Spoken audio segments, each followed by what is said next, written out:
Salut tout le monde, ça c'est la deuxième fois que je filme cette vidéo et j'espère que la construction va arrêter pour juste quelques minutes pour que je peux filmer cette vidéo en paix. Le glamour de vivre en ville.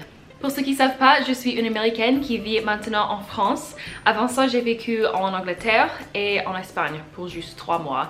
Et en Angleterre pour 1 année. Donc maintenant, 1 année et demie hors de mon pays de naissance, c'est de la terre nouvelle pour moi. Bien sûr, c'est une très grande partie de ma vie, donc j'ai parlé beaucoup de ça sur ma chaîne, sur mes réseaux sociaux et j'ai aussi reçu beaucoup de questions de ça parce que beaucoup de vous sont intéressés par la vie expatriée, la vie étrangère de vos pays. C'est un thème sur ma chaîne que je continue et je vais continuer ça avec cette vidéo parce que beaucoup de vous m'ont demandé de ma vie ici et comment je me sens ici. Simplement, est-ce que je me sens chez moi?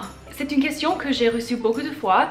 J'ai reçu le même pour Angleterre, je crois, mais il y a quelques années. Mais je crois que c'est même plus important maintenant parce qu'en Angleterre, c'était juste pour mes études et donc il y avait un fin. Et en France, j'ai une vraie vie ici. C'est pas permanente peut-être, mais j'ai un travail, j'ai un appartement, j'ai mon mari qui est français, si vous savez pas, j'ai un chat. Mais la question reste, est-ce que je me sens chez moi? Donc je vais parler de ça dans cette vidéo.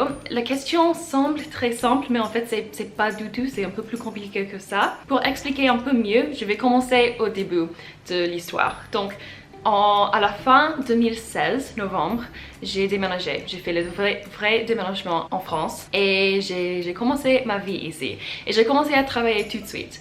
C'était une très bonne chose en fait. J'ai trouvé un travail ou une annonce pour un travail quand j'étais en train de visiter le mois avant.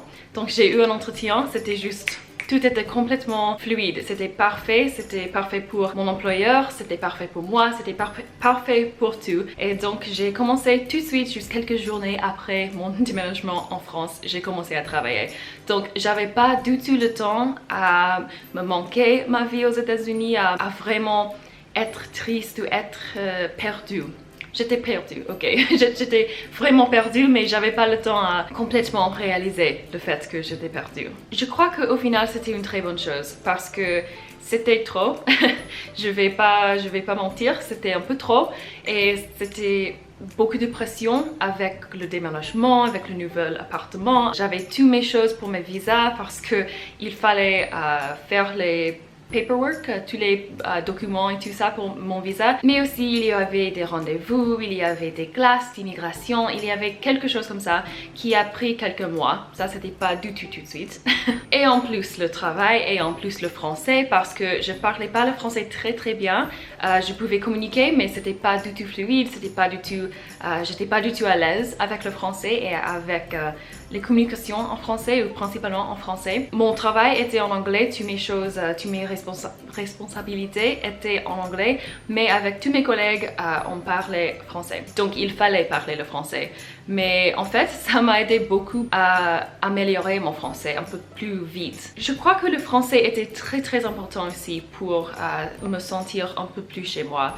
C'est vraiment important de connaître la langue de le pays où vous êtes. Au moins pour moi, je pouvais pas du tout me sentir à l'aise à aller au supermarché ou même à marcher dans la rue sans savoir ce qui se passe autour de moi. Même dans un lieu comme Paris où il y a beaucoup de langues, toutes les journées je entends des autres langues que français, que anglais. Il y a beaucoup de personnes ici qui parlent beaucoup de langues. Mais c'est très important. Ça vous sépare un peu si vous parlez pas la langue principale, si vous pouvez pas lire les signes et comprendre ce qui se passe autour de vous. C'est vraiment un disconnect. C'était pas du tout confortable pour moi, je voulais vraiment intégrer et une très grande étape pour ça, c'était le français.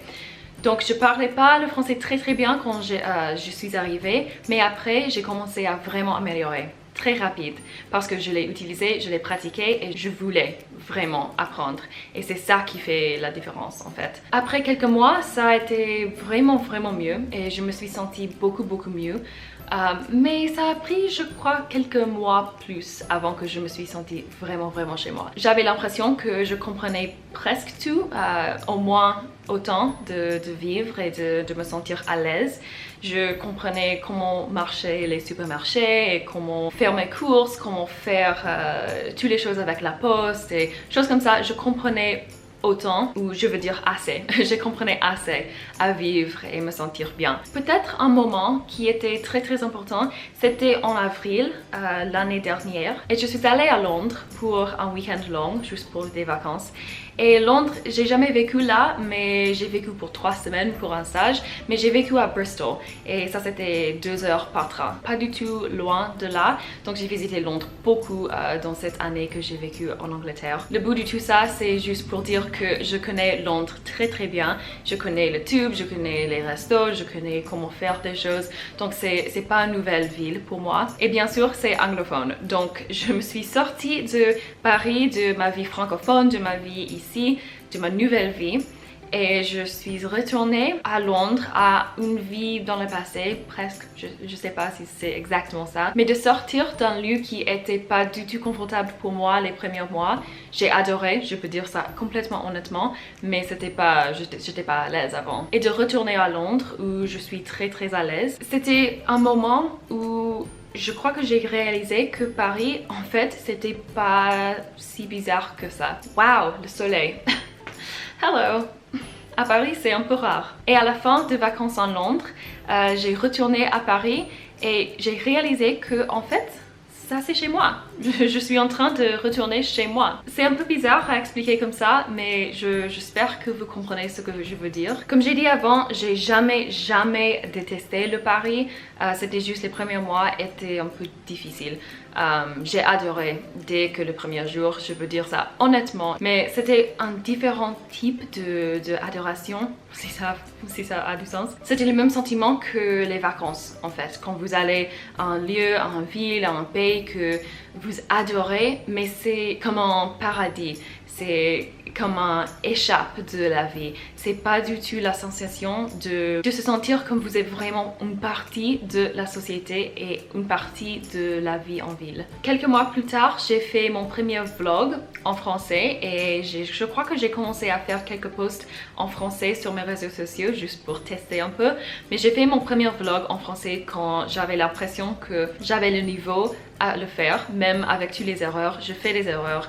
J'ai fait des erreurs dans cette vidéo, dans la deuxième vidéo et dans ça, la troisième vidéo. Je sais la vidéo, je suis en train de réaliser. Comme ça, les erreurs basiques et les erreurs normales pour les étrangers. Mais ça, c'était une très grande étape aussi à montrer pour vous mon français et ce que j'ai appris, mais aussi pour moi de me montrer mon français et mon niveau et juste tout ce que j'ai réussi à faire dans cette année. Au final, c'était un mélange de beaucoup de choses qui m'a poussée à vraiment me sentir chez moi. C'était un mélange de la culture, de la langue française, de la vie quotidienne. C'était toutes ces choses qui a contribué à tous mes sentiments. Et au final, maintenant, 1 année et demie, je peux vraiment dire que c'est chez moi, Paris et France. Vous allez remarquer que le titre, c'est en France et pas juste à Paris.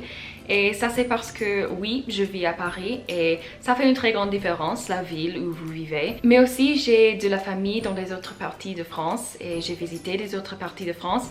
Et je crois que beaucoup des choses qui étaient des vrais milestones, qui étaient des vraies étapes pour moi à réussir à faire. Beaucoup de ces choses étaient les choses comme la langue française et étaient les choses culturelles qui ne sont pas juste à Paris. Ils appartiennent de la France en général et en plus mon mari n'est pas parisien. Donc beaucoup de choses pour moi à apprendre, c'était juste les choses françaises. Donc j'ai choisi le titre en France pour ça. Mais bien sûr, il y avait des choses parisiennes pour moi. C'était juste un mélange de tous, vraiment. Maintenant, j'ai l'impression que j'ai parlé beaucoup trop et j'ai pas même à bout mon thé. Donc je vais terminer cette vidéo maintenant. J'espère que ça vous a plu. Si vous avez aussi une histoire comme ça où vous avez vécu dans un autre pays ou même si ça se passe maintenant, si vous vivez dans un autre pays, s'il vous plaît, dites-moi vos histoires. Je suis très curieuse à apprendre comment ça va pour vous. J'espère que cette vidéo était intéressante pour vous. C'était une question que beaucoup de personnes m'ont demandé et c'était quelque chose que je voulais vraiment faire bien parce que c'est très important pour moi. C'est une partie de ma vie très spéciale et je voulais faire en français aussi parce que le français était, comme j'ai dit, c'était juste une très grande étape et une très importante étape étape importante. Ça juste signifie beaucoup pour moi.